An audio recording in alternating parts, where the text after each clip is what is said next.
বিশ্বনবী 2 মাস আগ থেকে রমজানের প্রস্তুতি নিতেন। এজন্যে আমাদেরকেও রমজানের পূর্ব প্রস্তুতি নেওয়ার দরকার আছে না নাই? আজকে আমি রমজানের ভিতরে 3টা স্পেশাল আমল করবেন, এই 3টা আমলের কথা আজকে আমি আপনাকে বলে যাব। যখন শুনবেন হৃদয়ের গভীর থেকে কান খাড়া করে শুনবেন, যাতে করে 3টা আমল আপনি রমজানে করতে পারেন। বলুন ইনশাআল্লাহ। কেননা আপনার নেক আমলই আপনার কবরের সাথী হবে। আপনার ভাইয়ের আমলটা আপনার ভাইয়ের কবরের সাথে যাবে, আপনার ভালোটা আপনার কবরের সাথে যাবে। মূলত এই দুনিয়াটাকেই আল্লাহ পাক আপনাকে নেক আমলে প্রতিযোগী হওয়ার জন্য আপনাকে বানিয়েছেন, কে কার থেকে অতি উত্তম নেকের কাজে। এজন্যে নেকের আমলগুলো বেশি বেশি শুনে নিজের জীবনকে পরকালের জন্য সাজানো দরকার আছে না নাই? রমজান আল মোবারকে 3টি স্পেশাল আমল যারা করবে, নিষ্পাপ মাসুম বাচ্চার মতো তাদেরকে নিষ্পাপ করে দিবেন যিনি, তিনি কে? রমজান আল মোবারকের একটা আমল সারাটা 24 ঘন্টার ভিতরে যখনই সময় পাবেন তখনই এই দোয়াটা, এই আমলটা 100 বার পড়বেন। বিশ্বনবী সাল্লাল্লাহু আলাইহি ওয়াসাল্লাম কয়, সহিহ বুখারী জিলসান কিতাবুদ দাওয়াতের বর্ণনা, আন আবি হুরায়রা রাদিয়াল্লাহু আনহু قال قال رسول الله صلى الله عليه وسلم من قال سبحان الله وبحمده في يوم 100 مرة حطت خطاياه وإن كانت مثل زبد البحر। ও উম্মতেরা, দৈনিক 100 বার তোমরা সুবহানাল্লাহি ওয়া বিহামদিহি এই দোয়াটা আমল করো। সাহাবায়ে কেরাম বললেন, ইয়া রাসূলুল্লাহ, এটা আমল করলে কি হবে? বিশ্বনবী বললেন, যারা এই দোয়াটাকে 100 বার পূর্ণ করে নেবে, যদি মহাসমুদ্রের ফেনার চাইতো তার গুনাহ বেশি হয়, আল্লাহ রাব্বুল আলামিন তাকে মাফ করে দিবেন। এই সুবহানাল্লাহ হতে পারে ছোট, হতে পারে উচ্চারণ করতে সময় কম লাগতে পারে, কিন্তু আল্লাহর এই তাসবির বিরাটত্বের, এই তাসবিহের, এই পবিত্রতা বর্ণনার দাম আছে না নাই? সহিহ বুখারী জিলসানের বর্ণনা 948 পৃষ্ঠার হাদিসে আবু হুরায়রা রাদিয়াল্লাহু আনহু তিনি বর্ণনা করে কয়, যারা সুবহানাল্লাহ বেশি পড়ে, আলহামদুলিল্লাহ বেশি পড়ে, আল্লাহু আকবার যারা বেশি পড়ে, তাদের সম্পর্কে আবু হুরায়রা রাদিয়াল্লাহু আনহু চমৎকার একটি বর্ণনা এনেছেন। বিশ্বনবী সাল্লাল্লাহু আলাইহি ওয়াসাল্লাম কয়, যখন তোমরা কোনো একটা মজলিসে বসে যাও, ওখানে যখন আল্লাহর পবিত্রতা বর্ণনা করো, আল্লাহর মহিমা যখন তোমরা আদায় করো, তোমাদের উপরে আসমানের মালিক এতটাই খুশি হয়ে যান যে আসমান থেকে আল্লাহ পাক অঝর দ্বারায় ফেরেশতাদেরকে পৃথিবীর বুকে পাঠিয়ে দেন, জমিনে তারা নাজিল হয়ে যায়। নাজালাত আলাইহিমুস সাকিনা, রিওয়ায়াতুল লিল মুসলিম। আল্লাহর হাবিব মুসলিমের ভিতরে বলেছেন, লা ইয়াকউদু কওমুন ইয়াযকুরুনাল্লাহ ইল্লা হাফাতহুমুল মালাইকা ওয়া গাশিয়াতহুমুর রাহমা ওয়া নাযালাত আলাইহিমুস সাকিনা ওয়া যাকারাহুমুল্লাহু ফীমান ইনদাহু। যখন তুমি আল্লাহর তাসবিহর জন্য, আল্লাহর জিকিরের জন্য, দ্বীনের জন্য, কোরআনের জন্য একটা সময় বেছে নিয়ে যখন তুমি এটাকে আল্লাহর জন্য বরাদ্দ দিয়ে দাও, তো তোমার উপরে আসমানের ফেরেশতারা নাজিল হয়ে যায়, রহমত অঝর দ্বারায় নাজিল হতে থাকে, ফেরেশতারা তোমাকে চারিদিক থেকে বেষ্টনী দিয়ে দেয়। যখন তোমরা এভাবে করে আল্লাহর তাসবিহগুলোকে সুবহানাল্লাহ, আলহামদুলিল্লাহ, লা ইলাহা ইল্লাল্লাহ, আল্লাহু আকবার যখন তোমরা পড়তে থাকো, বিশ্বনবী কয়, আল্লাহ পাক ফেরেশতাদেরকে বলে, রে ফেরেশতারা, আমার এই বান্দা কেন সুবহানাল্লাহ বলেছে, কেন আলহামদুলিল্লাহ বলেছে, কেন আল্লাহু আকবার বলেছে? ফেরেশতারা বলে, ইউসাব্বিহুনাক ওয়া ইউকাব্বিরুনাক ওয়া ইয়াহমাদুনাক। আয় আল্লাহ, তারা তোমার পবিত্রতা বর্ণনার জন্য সুবহানাল্লাহ বলে, আর তোমার প্রশংসা আদায়ের জন্য তারা আলহামদুলিল্লাহ বলে, আর তারা তোমার বিরাটত্ব বর্ণনার জন্য আল্লাহু আকবার বলে, তোমার ক্ষমতা তারা স্বীকার করে নেয়। আল্লাহ পাক তখন বলে, বান্দা যে আমার সুবহানাল্লাহ বলে তাসবিহ পড়ল, বান্দা যে আমার আলহামদুলিল্লাহ বলে প্রশংসা করল, বান্দা যে আমার আল্লাহু আকবার দিয়ে আমার ক্ষমতা স্বীকার করে নিল, এই বান্দা কি আমাকে দেখেছে নাকি? ফেরেশতারা বলবেন, আল্লাহ না না, তারা দেখে নাই, ওরা আপনাকে দেখে নাই, কিন্তু কোরআনে কারীমের কথাকে তারা শুনেছে, হাদিসে পাকের কথাকে তারা বিশ্বাস করে নিয়েছে। এজন্য তারা সময় পেলে জিকির করে যার তিনি কে। তারা যখনই সময় পায় তখনই সুবহানাল্লাহ বলে, যখনই সময় পায় তখনই আলহামদুলিল্লাহ বলে, যখনই সময় পায় তখনই তারা লা ইলাহা ইল্লাল্লাহ বলে, যখনই সময় পায় তখনই তারা আল্লাহু আকবার বলে। তারা যখন মিছিলে যায় আল্লাহু আকবার স্লোগান দেয়, তারা যখন মিটিংয়ে যায় তাদের মিটিংয়ের ভিতরে আল্লাহু আকবারের স্লোগান আছে না নাই? তাদের প্রতিটা কাজের ভিতরে রবের নাম নেওয়া হয়। আল্লাহ বলবেন বান্দা তো আমাকে দেখে নাই, না দেখে আমার তাসবিহ পড়ে, না দেখে আমার তাহমিদ আদায় করে, এই বান্দারা আমার কাছে কি চায়? ফেরেশতারা বলবে আল্লাহ পাক এই আপনার বান্দারা তারা কামনা করে জাহান্নামের ভয়াবহ আযাব থেকে যেন আপনি তাদেরকে মাফ করে দেন, কেননা জাহান্নামের ভয়াবহ আযাব তাদের কারো পক্ষেই সহ্য করা সম্ভব নয়। এই দুনিয়ার সামান্য আগুনের তাপ তো তাদের সহ্য করা সম্ভব নয়, আর ভয়ঙ্কর জাহান্নামের আযাব তারা কেমনে সহ্য করবে? এই আযাব থেকে তারা পানা চায়। আল্লাহ যদি দয়া করে আপনি পানা দিতেন, ফেরেশতারা আপনার পক্ষ হয়ে আল্লাহর কাছে ফরিয়াদ জানায়। আল্লাহু আকবার কর। আল্লাহ পাক বলবেন আর কি চায়? বুখারী জিলসানি 2য় খণ্ডের বর্ণনা। ফেরেশতারা বলবে আল্লাহ তারা জাহান্নাম থেকে মুক্তি চেয়ে পরম নিয়ামতের জান্নাতটা তারা কামনা করে, তাদের প্রত্যেকের নামে যেন এক একটা জান্নাত রিজার্ভ হয়ে যায় তারা কামনা করে। আল্লাহ রাব্বুল আলামিন বলবেন রে ফেরেশতারা আমার বান্দারা কি জান্নাত দেখেছে নাকি? আল্লাহ পাকের সামনে ফেরেশতারা বলবেন না না, তারা তো জান্নাত দেখে নাই, কিন্তু তোমার রাসূলের জবানের জান্নাতের বর্ণনা শুনে জান্নাত দেখার জন্য তারা পাগল হয়ে গেছে। সুবহানাল্লাহ বলে, জান্নাত পাওয়ার জন্য তারা পাগল হয়ে গেছে, আর জাহান্নাম থেকে তারা বাঁচতে চায়। আল্লাহ পাক বলবেন তারা আর কি চায়? ফেরেশতারা বলবে তারা জীবনে অনেক গুনাহ করে ফেলেছে, শয়তানের ধোঁকায় পড়ে গুনাহ করেছে, যৌবনের ধোঁকায় পড়ে গুনাহ করেছে, তাসের আড্ডায় গিয়া গুনাহ করেছে, মদের আড্ডায় গিয়া গুনাহ করেছে, সুদী কারবারির লেনদেন করতে গিয়া তারা গুনাহ করে ফেলেছে, নিজের নফসের উপর জুলুম করেছে, রাতের গভীরে কেউ দেখে নাই কিন্তু তারা দরওয়াজা বন্ধ করে গুনাহ করেছে। ও আল্লাহ তারা তো এই গুনাহগুলো নিয়ে কবরে যেতে চায় না, তারা ক্ষমা চায়। এই জন্য তারা আপনার তাসবিহ পাঠ করে সুবহানাল্লাহ বলে, আলহামদুলিল্লাহ বলে, আল্লাহু আকবার বলে বলে আপনার তারা বিরাটত্ব স্বীকার করে নেয়, তাসবিহ স্বীকার করে নেয়। আল্লাহ রাব্বুল আলামিন বলবেন ও আমার কসবার তাওহীদ জনতা, আল্লাহর তাসবিহ পাঠ করা সুবহানাল্লাহ পড়াটা যে কত বড় নিয়ামতের আমল। হয়তো আপনি এটাকে ছোট মনে করতে পারেন, উচ্চারণ করতে হয়তো আপনার কাছে সহজ হতে পারে, কিন্তু মর্তবা মর্যাদা কত বেশি। আল্লাহ রাব্বুল আলামিন তখন ফেরেশতাদেরকে সাক্ষী রেখে বলবেন ও আমার ফেরেশতারা ফাউশহিদুকুম আন্নী ক্বাদ গফারতু লাহুম, ও আমার ফেরেশতারা তোমরা সবাই সাক্ষী থাকো, যারা আমি আল্লাহর খুশির জন্য সময় পেলেই সুবহানাল্লাহ বলে, আলহামদুলিল্লাহ বলে, আল্লাহু আকবার বলে সাক্ষী থাকো, আমি আল্লাহ পাক তাদেরকে মরার আগেই তাদের গুনাহগুলোকে মাফ করে দিলাম। ফাউশহিদুকুম, ও ফেরেশতারা সাক্ষী থাকো তোমরা, তোমাদেরকে সাক্ষী রেখে বলছি, যারা তাসবিহের আমল করে, তাহমিদের আমল করে, আমার ক্ষমতার স্বীকার করে নেয়, আমার কাছে তাদের মস্তককে সর্বত্র নত রাখে, আমি আল্লাহ পাক তোমাদেরকে সাক্ষী রেখে বলছি আমার বান্দাদেরকে আমি ক্ষমা করে দিলাম। কোন আল্লাহু আকবার। এজন্য রমজান আল মুবারকের ভিতরে শুধু ঘুমায় ঘুমায় সময় নষ্ট করে দিবেন না। সাহারি খেয়ে একটা ঘুম দেয়, 12টা বাজে ঘুম থেকে জাগে, মাঝখানে ফজর খেলাম, এরকম আছে না নাই? যখন সাহারি আদায় করবেন ফজরের সালাতের আগে তাহাজ্জুদের সময় 2 রাকাত তাহাজ্জুদ সালাত আদায় করে নেবেন।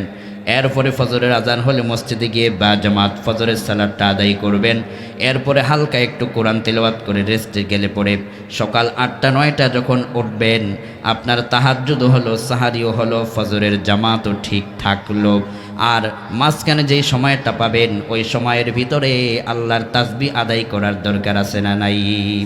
যখনই সময় পাবেন দৈনিক নিম্নে যেন 100 বার এটা পূর্ণ হয়, সুবহানাল্লাহি ওয়া বিহামদিহি। বলেন সবাই সুবহানাল্লাহি ওয়া বিহামদিহি। আমলটা আমরা পারি তো সবাই? দোয়াটা সবাইকে আমরা পারি? বলেন আমার সাথে সুবহানাল্লাহি ওয়া বিহামদিহি। রমজান আল মুবারকে যখন এটা আপনি আমল করে আল্লাহর তাসবিহ পড়বেন, আল্লাহ আপনার উপরে এতটাই খুশি হবেন, খুশি হবার পরে ফেরেশতাদেরকে সাক্ষী রেখে যে পাহাড় পরিমাণ গুনাহ করেছেন, গুনার বোঝা আল্লাহ মাফ করে দিবে। এজন্য আমার ভাইয়ারা, হযরতে বাদশাহ সুলাইমান আলাইহিস সালামের একবার সুবহানাল্লাহর একটি বর্ণনা তাম পৃথিবীকে কাঁপায় তুলেছে। কৃষক সুলাইমান আলাইহিস সালাতু ওয়াস সালামের তক্তা আসমানে উড়াটা দেখেছেন। আপনারা জানেন সুলাইমান পয়গম্বর শুধু তিনি নবী ছিলেন না, আল্লাহ তাকে দুনিয়ার রাজত্ব দিয়েছিলেন, বাদশাহী দিয়েছিলেন, এবং তাকে এমন ক্ষমতা দিয়েছিলেন একটা কাঠের চেয়ারের ভিতরে তিনি বসবেন, কাঠের কুরসির ভিতরে তিনি বসবেন। এই চেয়ারটা আসমানের ভিতরে প্লেনের মতো উড়ে তামাম দুনিয়া ভ্রমণ করত, কোনো ইঞ্জিনের প্রয়োজন হতো না, প্লেন আসমানের উপরে প্লেনের মতো উড়ে বেড়াতো। কোন আল্লাহু আকবার। কেবিন ক্রু নাই, এয়ার ক্রু নাই, ইঞ্জিন নাই, পাইলট নাই। সুলাইমান পয়গম্বরের তক্তাকে আসমানের প্লেনের মতো টেক আপ করিয়ে দিয়েছেন যিনি, তিনি কে? সে আল্লাহ আজও আছে না নাই? সুলাইমান পয়গম্বর একবার তিনি তার তক্তার উপরে বসলেন, এই তক্তা আসমানের মধ্যে উঠতে লাগলো। জমিন থেকে একজন কৃষক সুলাইমান পয়গম্বরের এই তক্তা আসমানে উঠতে দেখে মনের অজান্তে একবার বলে ফেললেন সুবহানাল্লাহ। কি বললেন? সুবহানাল্লাহ। সুলাইমান পয়গম্বরের কাছে আল্লাহ ওহী নাজিল করলেন, রে সুলাইমান, তুমি এখন দুনিয়া ভ্রমণ করার সময় নাই, তুমি জমিনের ভিতরে ল্যান্ড করো। এই কৃষক যে একবার সুবহানাল্লাহ বলল, তার পুরস্কারটা জানায় দাও। আল্লাহু আকবার। সুবহানাল্লাহ বললে যে আপনার মর্যাদা কত বেড়ে যায়, আপনার ইজ্জত যে কত বেড়ে যায়। সুলাইমান আলাইহিস সালাম সেদিন অবাক হয়েছিলেন। জমিন থেকে তার কুরসিকে, তার চেয়ারকে ল্যান্ড করার জন্য আদেশ করলেন। তার চেয়ার জমিনে অবতরণ করতে শুরু করলো। জমিনের কাছাকাছি গিয়া বাদশাহ সুলাইমান আলাইহিস সালাম ওই কৃষককে সালাম দিলেন, ও কৃষক, তুমি আমার চেয়ারের দিকে তাকিয়ে একটু আগে সুবহানাল্লাহ বললা, কারণটা কি আমাকে জানাও।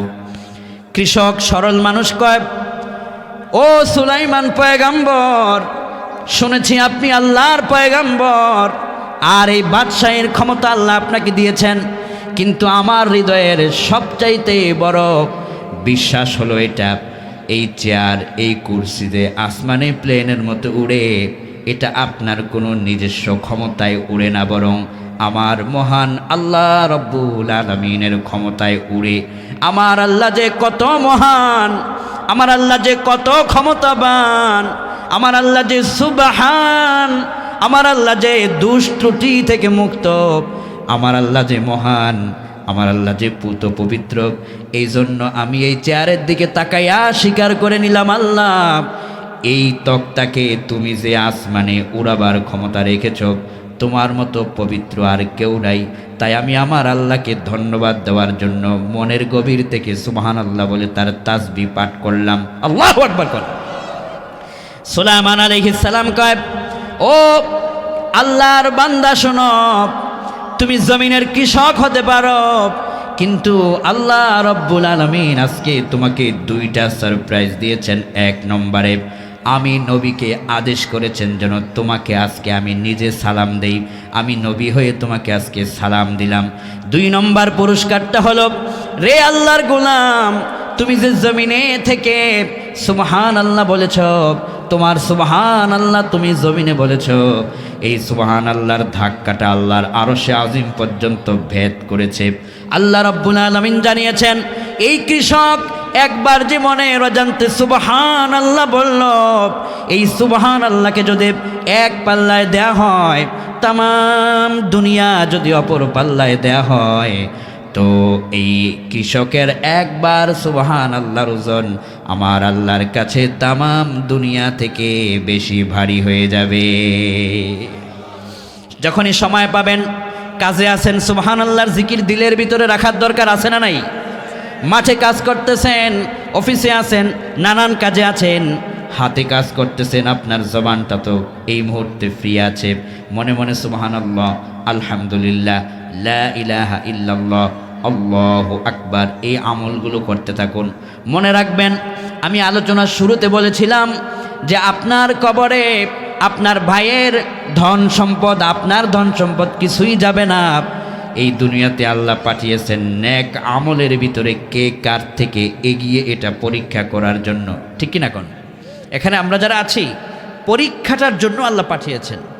এই দুনিয়ার চাকচিক্য দেখে, দুনিয়ার এই সুন্দর শোভা, এগুলো দেখে আপনি কবরে চলে যাবেন, এই জন্য আপনাকে দেওয়া হয় নাই। এই দুনিয়ার পিছনে পড়ে আখেরাত ভুলে গেলেন, মন চাহে জিন্দেগি গঠন করলেন, নামাজ মনে চাইলে পড়লেন, না হয় ছেড়ে দিলেন, তওবা মনে চাইলে করলেন, না হয় করলেন না। এর জন্য দুনিয়া দেওয়া হয় নাই। দুনিয়া আপনাকে কি জন্য দেওয়া হয়েছে? আল্লাহ পাক বলছেন, রাব্বুল আলামিন বলেন, তাবারাকাল্লাযী বিয়াদিহিল মুলকু ওয়া হুয়া আলা কুল্লি শাইইন কাদির الذي خلق الموت والحياة ليبلوكم أيكم أحسن عملا। একমাত্র বরকত যার হাতে, তিনি কে? সকল বিষয়ে ক্ষমতাবান যিনি, তিনি কে? ক্ষমতার উৎস যিনি, তিনি কে? নাকি ক্ষমতার উৎস জনগণ? যারা বলে ক্ষমতার উৎস জনগণ, তাদেরকে বলেন 1 সেকেন্ডের ভূমিকম্পের মোকাবেলা কইরা দেখাও, পারবে? ক্ষমতার উৎস জনগণ নয়, ক্ষমতার একমাত্র মালিক আমার আল্লাহ। কোন ঠিক কিনা? আল্লাহ কয়, শোনো, আল্লাযী খালাকাল মাউতা ওয়াল হায়াতা লিয়াবলুয়াকুম আইয়ুকুম আহসানু আমালা। হায়াতটা তোমাকে দেওয়া হয়েছে এই জন্যে যাতে করে তোমরা একে অপর থেকে নেকের কাজে পরীক্ষা করে এগিয়ে থাকতে পারো।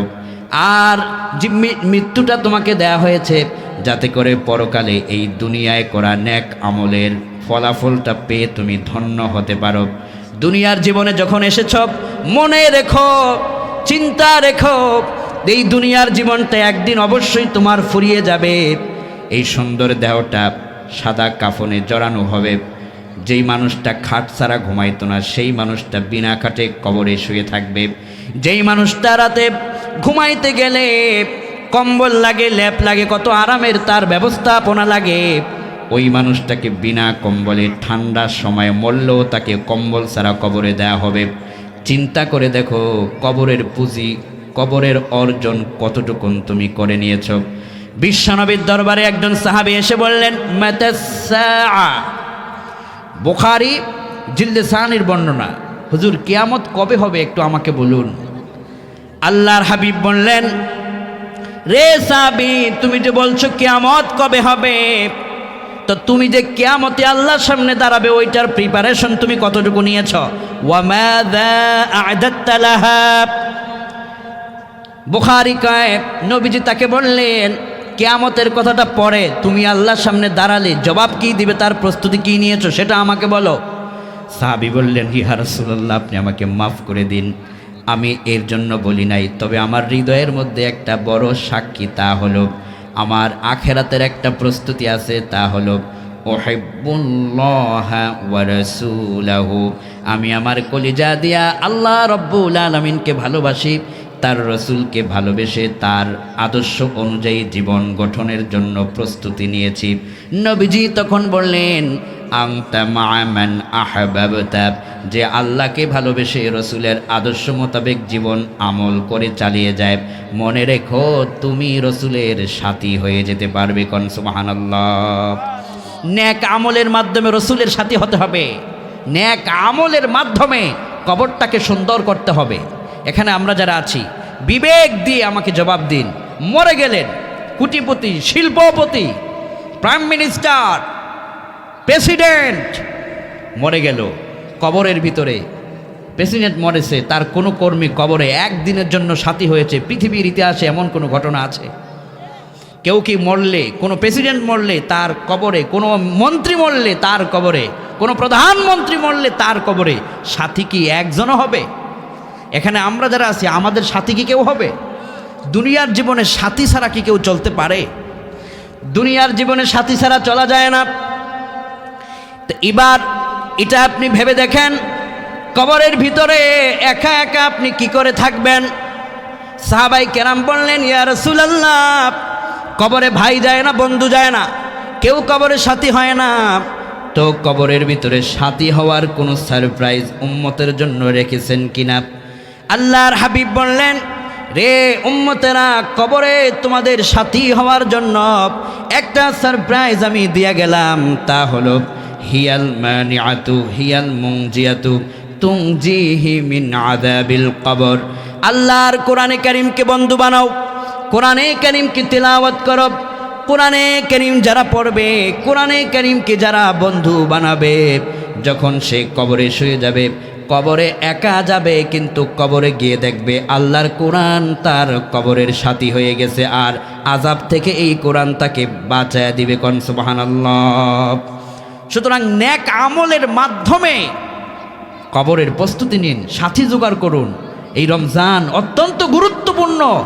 রমজানের ভিতরে ঘুমিয়ে শেষ করবেন না, রমজানের ভিতরে শুধুমাত্র ইফতারের আয়োজনেই সময় শেষ করবেন না। রমজানের ভিতরে ঈদের আগে যে মানুষ কতবার ফরজ নামাজ ত্যাগ করে শুধু শপিং মলটা করার জন্য, এই ভুলটা আমাদের কসবাতে হয় কিনা?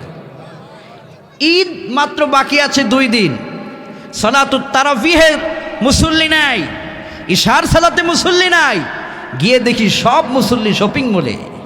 ঠিক কিনা কোন? এটার থেকে নিজেকে বাঁচাতে হবে। ওই শপিং মল তোমাকে নাজাত দেবে না, ওই তোমার মার্কেটিং তোমাকে নাজাত দেবে না। এমনও তো হতে পারে শপিং করেছ, মার্কেট করেছ, লক্ষ টাকার ড্রেস আপ ক্রয় করেছ, সকালবেলায় ঈদের নামাজের আগে তোমার মরণ হয়ে গিয়েছে। এমনও তো হতে পারে, এমনও হতে পারে যে ঈদের দিন মানুষ মারা গিয়েছে। আমি তো এমনও শুনেছি, ঈদের দিন সকালের ফজরের আগে মাইকে বলা হচ্ছে একটি সুখ সংবাদ, ঈদের দিন বলা হচ্ছে, আমি শুনেছি নিজে। সেটা তো তোমারও হতে পারে, আমারও হতে পারে। সুতরাং ওই ঈদের কারণে ঈদের আগের সালাতুত তারাবিহ, ইশার সালাত, খতমে তারাবি, যে কোরআনে কারীম শ্রবণ করা, এগুলো ছেড়ে দেও না। ইফতারের আয়োজন, নানান আয়োজন করতে গিয়ে ইফতারের সময় নেক আমলগুলো ভুলে যায়। আলেম ওলামারা বলে, আপনারা একটু চুপ করেন, এখন দোয়া হবে। দোয়ার আগেও, ইফতারের আগে হট্টগোল, গণ্ডগোল, কথাবার্তা আছে না নাই? মুসলমান, নিজেকে পরিশুদ্ধ করুন। রমজান এত বড় নিয়ামতের, আমল দিয়ে রমজানটাকে কাটাতে হবে। 1 সেকেন্ড যেন রমজান বিনা আমলে যেন ছুটে না যায়, আমলের মাধ্যমে প্রত্যেকটা সেকেন্ড কাটাতে হবে। বলেন ইনশাআল্লাহ। যেটা বলছিলাম আমার ভাইয়েরা, রমজানের 3টা আমলের 1 নম্বর, সময় পেলেই সুবহানাল্লাহি ওয়া বিহামদিহি পড়বেন। 2 নম্বর আমল হলো, যদি রমজানের ভিতরে আপনার সামর্থ্য থাকে, আল্লাহর কাবা ঘর তাওয়াফ করবেন। বলেন ইনশাআল্লাহ। বিশ্বনবী কয়, কেউ যদি রমজানুল মুবারকে পবিত্র কাবা মুআজ্জামা মাতাফে ঘুরে ঘুরে তাওয়াফ করে, আল্লাহর কাবা ঘর তাওয়াফ যদি করতে পারে, তো মনে রাখো এই লোকটা যেন জীবিত অবস্থায় স্বয়ং নবীজির সঙ্গেই কাবা ঘর তাওয়াফ করলো। বিশ্বনবী কয়, ও উম্মতেরা, মান হাজ্জা লিল্লাহি ফালাম ইয়ারফাস ওয়ালাম ইয়াফসুক রাজাআ কা ইয়াউমি ওয়ালাদাতহু উম্মুহু।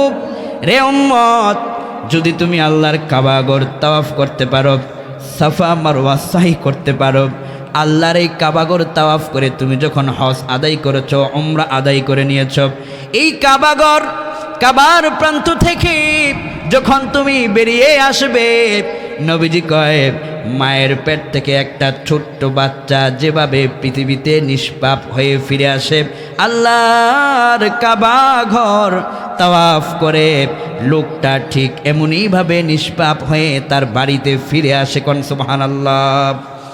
এই কাবা মুআজ্জামায় হাজরে আসওয়াদ আছে না নাই? আমি যখন জীবনের প্রথম হাজরে আসওয়াদ চুমু খেয়েছি, আলেম ওলামারা আপনারা জানেন, হযরতে ওমর বিন খাত্তাব রাদিয়াল্লাহু আন হাজরে আসওয়াদকে চুমু খেতে গিয়ে বলেছিলেন যে, হযরে আসওয়াদ, তোমাকে আমি চুমু খেতাম না, তোমাকে আমি চুমু খেচ্ছি কারণ তোমাকে নবীজি চুমু দিয়েছেন, আর তোমার এখানে চুমু খেলে পরে তুমি গুনাহগুলোকে টেনে নেওয়ার ক্ষমতা রাখো। হযরত ওমর তিনি বললেন, এই হাজরে আসওয়াদকে চুমু খেলেন। আমি আমার জীবনে যখন সর্বপ্রথম হাজরে আসওয়াদ চুমু খাই, সেদিন আমি বুঝতে পেরেছি সত্যি এই পাথরে আল্লাহ পাক অলৌকিক একটা ক্ষমতা দিয়ে রেখেছেন। মনে হচ্ছে যেন দুই ঠোঁট থেকে টেনে টেনে গুনাহ নিয়ে যাচ্ছেন, নিজে টের পেয়েছি। আল্লাহু আকবার। হাজরে আসওয়াদের পরে মাকাম ইব্রাহিমে 2 রাকাত সালাত আদায় করবেন। এরপরে যখন কাবা মুআজ্জামা থেকে বেরিয়ে যাবেন, জমজমের পবিত্র পানি আপনার জন্য নির্ধারণ করা হয়েছে। নবীজি বললেন, এই পৃথিবীতে মহা নিয়ামতের কোনো মহা ওষুধ যদি থেকে থাকে তা হচ্ছে জমজম। যদি কোনো একটা মানুষ রোগী থাকে, যদি ওষুধ সে নাও খায়, আল্লাহর কাছে এটাকে ঔষধ বানায় খায়, তো তার রোগটাকে ভালো করে দিতে পারেন যিনি, তিনি কে? আমার একজন হাজী সাহেব এই পায়ের সামনে হঠাৎ করে ধাক্কা লেগে কেটে গিয়ে ব্লাড ঝরেছে। তো এই সময় এই মক্কা শরীফে লক্ষ লক্ষ মানুষ ডক্টর পাবে কোথায়? তো আমার দেশের একজন মুফাসসির আছেন শেখ নাসিরউদ্দিন হেলালি হাফিজাহুল্লাহ, তিনি আমরা একই সফরে ছিলাম। তো ওই হাজী সাহেবকে তিনি পরামর্শ দিলেন, জমজমের পানি বিসমিল্লাহ বলে লাগিয়ে দেন। তো তিনি বিসমিল্লাহ বলে জমজমের পানি ওই তার কাটা জায়গায় লাগায় দিলেন। এই বিসমিল্লাহ বলে আল্লাহর পবিত্র জমজমের পানি লাগিয়ে দেওয়ার কারণে 1 মিনিট লাগে না, তার ব্যথাটা দূর হয়ে জায়গাটা ভালো হতে নিজের চোখে দেখেছি। আল্লাহু আকবার। বিশ্বনবী এই জমজমকে পবিত্র পানি বলে উল্লেখ করেছেন, শেফা বলেছেন। এই জমজমের পানিটা পান করবেন। মক্কা আল মুকাররমায় যতদিন থাকবেন, প্রত্যেকটা ওয়াক্তে যখন কাবা মুআজ্জামায় সালাত আদায় করবেন, এক ওয়াক্তে আপনার আমলনামার ভিতরে এক রাকাতে 1 লক্ষ রাকাতের সওয়াব আপনার আমলনামার ভিতরে ঢেলে দিবেন যিনি, তিনি কে? আপনি যদি আল্লাহর কাবাঘর তাওয়াফ করতে পারেন, পবিত্র কাবা শরীফে সালাত আদায় করতে পারেন, 1 রাকাত যদি কেউ আল্লাহর কাবাঘর সালাত আদায় করে, 1 রাকাতের বিনিময়ে সাধারণ হিসাবে 1 লক্ষ রাকাতের সওয়াব দেওয়া হয়। রমজান আল মুবারকে যদি কেউ সালাত আদায় করে, একে তার 70 থেকে 700 গুণ পর্যন্ত বাড়িয়ে দেওয়া হয়। এত সওয়াব, এত আমল, রমজান আল মুবারকের এতটাই বরকত। এজন্য এখানে যারা আমরা আছি চেষ্টা করব রমজান আল মুবারকে যেন আল্লাহর কাবা ঘরটা তাওয়াফ করতে পারি। আল্লাহ তুমি তৌফিক দিও, বলি আমিন। যারা আল্লাহর কাবাঘর তাওয়াফ করতে পেরেছেন, আপনাদের জীবন ধন্য। আপনাদেরকে আল্লাহ পাক বারবার যাওয়ার তৌফিক দান করুক। যারা যেতে পারেন নাই, তাদেরকে মরার আগে একবার হলেও ওই কাবা মুআজ্জামা চোখে দেখার তৌফিক দান করুক, বলি আমিন। যখন সর্বপ্রথম আপনি আল্লাহর কাবাঘরে ঢুকবেন, একটা গেট আছে, ওটা দিয়ে কাবাঘরে ঢুকার গেট। ঢুকার পরে ওই যে কালো গিলাপ টেলিভিশনে দেখেন না, ভিডিওতে দেখেন না, তো এই কালো গিলাপটা জীবনের আল্লাহর কাবাঘরটা যখন জীবনের সর্বপ্রথম এই 2 চোখ দিয়ে সরাসরি দেখবে, ওখানে আপনি যে দোয়াটাই করবেন ওই দোয়াটা আর সাজিমে কবুল হয়ে যাবে। আপনার তৌফিক যদি হয়, বাবা সারা দুনিয়া ঘুরে লক্ষ লক্ষ টাকা খরচ করে হানিমুনে যায়, কক্সবাজার, পৃথিবীর বিভিন্ন দেশ ঘুরে কত টাকা খরচ হয়, ওখানে না গিয়া ওই পর্দা লঙ্ঘন না করে নতুন বিয়ে করেছো স্ত্রীকে নিয়ে আল্লাহর কাবা করে তাওয়াফে চলে যাও। তোমার উমরাও হলো, তোমার পবিত্র জীবনটাও তোমরা দুজনে পেলে।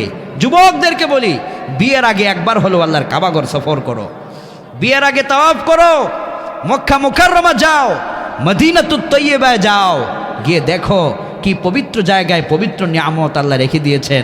আমরা এখানে যারা আছি, আল্লাহ আমাদের প্রতিটি যুবকের প্রতিটি হৃদয়ের প্রতিটি স্বপ্ন আর দোয়া তুমি তোমার দরবারে মঞ্জুর করে নাও, বলি আমিন। রমজান আল মুবারকে আল্লাহ পাকের পবিত্র কাবা ঘর যেন আমরা তাওয়াফ করতে পারি, আল্লাহ তুমি তৌফিক দিও, বলি আমিন।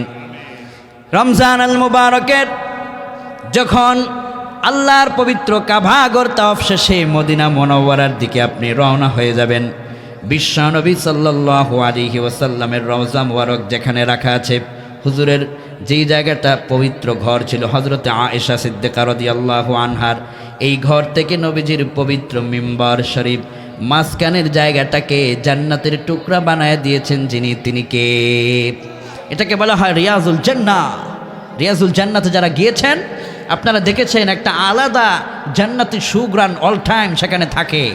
আমি পুলিশকে জিজ্ঞেস করেছি, তোমরা কি সেখানে কোনো প্রকারের আতর ইউজ করেছ? পুলিশ বলেছে লা লা, কোনো আতর দেওয়া হয় নাই। অটোমেটিক আতর না দিলেও এই বাগান থেকে একটা জান্নাতি সুঘ্রাণ ছড়িয়ে যায়। আল্লাহু আকবার। যারা গিয়েছেন আপনারা দেখেছেন রিয়াজুল জান্নাতে যারাই যায় একটা আলাদা সুঘ্রাণ, আলাদা একটা প্রশান্তি পায়। সুবহানাল্লাহ বলেন। মুসলিমের বর্ণনায় বিশ্বনবী কয়, মা বাইনা বাইতি ওয়া মিম্বার রাউদাতুম মিন রিয়াজিল জান্নাহ ওয়া উম্মতানা, আমার যেই ঘর, এই ঘর থেকে মিম্বরের মাঝখানের জায়গাটা দুনিয়ার কোনো জায়গা নয়, এটা হচ্ছে জান্নাতের টুকরা। এই রিয়াজুল জান্নাতের ভিতরে সালাত যারা আদায় করতে পেরেছে কপালওয়ালা, সৌভাগ্যবান। রিয়াজুল জান্নাতের ভিতরে যেন আল্লাহ আমাদের সবাইকে নামাজ আদায় করার তৌফিক দান করে, আমরা বলি আমিন। বিশ্বনবীর রওজা মুবারকের সামনে দাঁড়ায় যখন আপনি সালাম দিবেন, আপনি যেখানে দাঁড়িয়ে সালাম দেন তার পাশেই নবীজি শুয়ে আছেন। এর চাইতে সৌভাগ্য আর কি হতে পারে?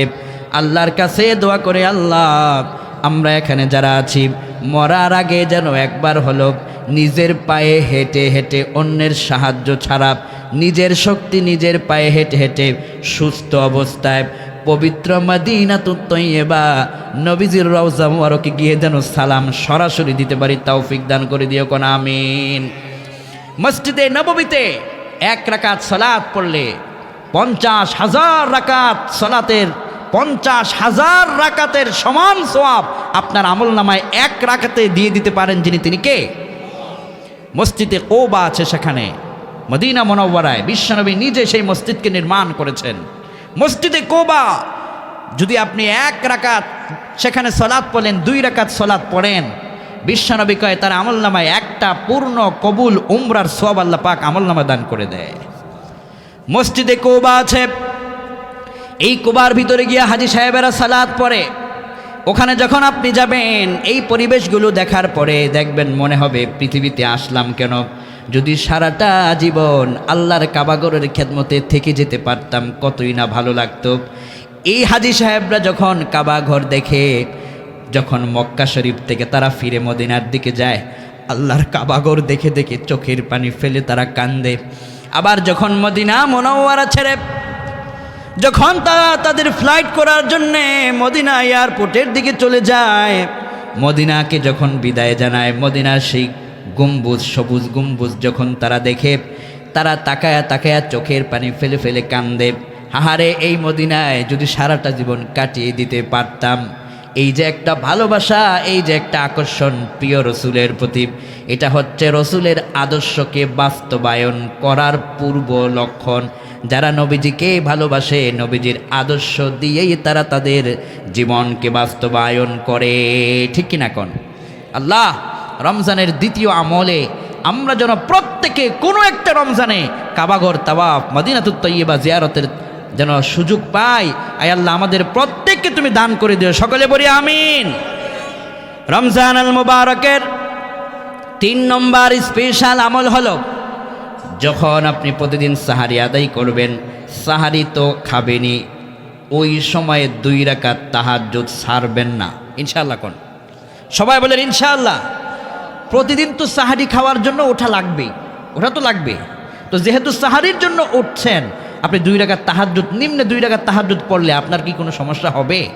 যদি প্রতিদিন আপনার 2 রাকাত করে তাহাজ্জুদ হয়ে যায়, 1 মাসে তো আল্লাহু আকবার কাবীর, 1 মাসে আপনি প্রতিদিন 2 রাকাত করে তাহাজ্জুদ করলে পূর্ণ একটা মাস আপনি তাহাজ্জুদ গুজারে রূপান্তরিত হয়ে গেলেন। এর বিনিময়ে তো বাকি 11টি মাস আপনার তাহাজ্জুদ পড়ার শক্তি, সাহস, ক্ষমতা সব আল্লাহ আপনাকে দিয়ে দিতে পারেন। তাহাজ্জুদের অভ্যাস করতে হবে।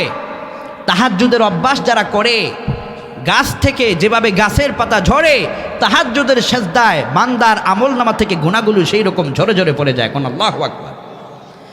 عن عبد الله بن سلام رضي الله عنه قال قال رسول الله صلى الله عليه وسلم أفشوا السلام بينكم وأطعموا الطعام وصلوا بالليل والناس نيام تدخلوا الجنة بسلام। আবু দাউদের বর্ণনায় নবী আমার কয়, ও উম্মতেরা, একে অপরকে সালাম দাও, মনে অহংকার না রেখে আগে সালামটা দিয়ে দাও।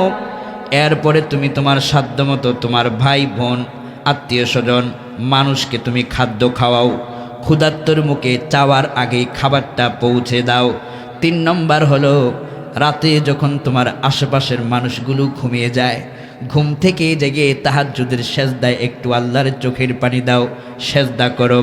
যদি তোমার আমলনামার ভিতরে তাহাজ্জুদের এই অভ্যাস পাওয়া যায়, তাদখুলুল জান্নাতা বিসালাম, যেদিন তুমি মরে যাবে, যেদিন তুমি লাশ হয়ে যাবে, তোমার লাশ যখন মাটির কবরে রেখে দেওয়া হবে, লোকেরা দূর থেকে দেখবে তুমি একটা মাটির কবরে পড়ে আছো, কিন্তু তাহাজ্জুদের আমল নিয়ে কবরে যাওয়ার কারণে তুমি মাটির কবরে শুয়ে দেখবে মাটির কবর মাটি নাই, জান্নাতের বাগান হয়ে গেছে।